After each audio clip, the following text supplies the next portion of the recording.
Why is it so important to understand phrasal verbs in English? Well, phrasal verbs are incredibly common in everyday spoken and written English. They are versatile, expressive, and can often explain complex actions or situations in a succinct way. Let's take a look at a dozen pairs of phrasal verbs and their single verb synonyms. This will help us to appreciate their value and learn how to use them effectively. First up, we have put off something or put something off.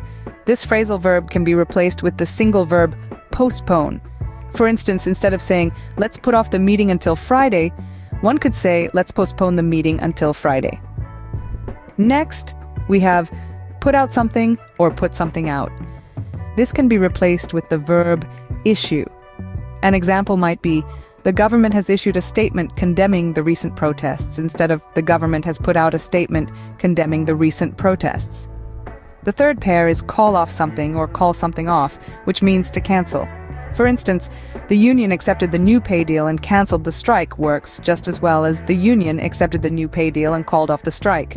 Moving on, take off something or take something off can be replaced by remove.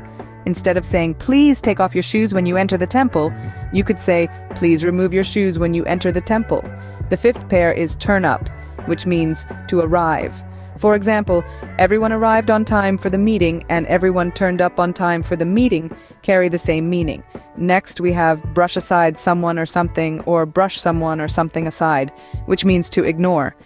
They just ignored my complaints. It made me very angry is the same as they just brushed aside my complaints. It made me very angry. Our seventh pair is fall for something, which means to believe.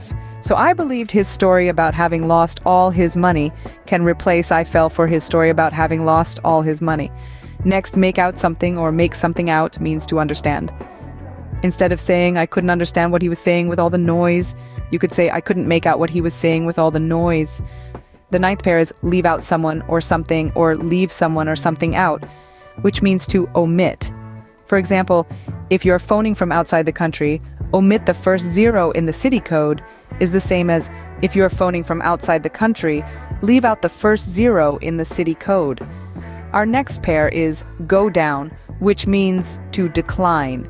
Hence, the number of people not owning a smartphone nowadays has declined dramatically, and the number of people not owning a smartphone nowadays has gone down dramatically, are interchangeable. 11th, we have get away, which means to escape.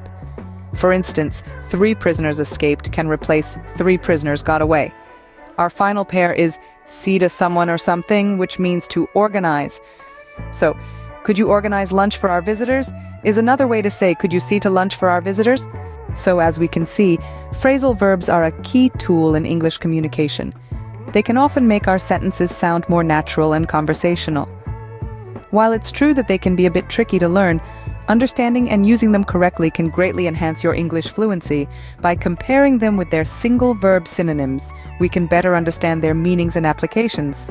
So keep practicing and expanding your phrasal verb vocabulary. It's well worth the effort.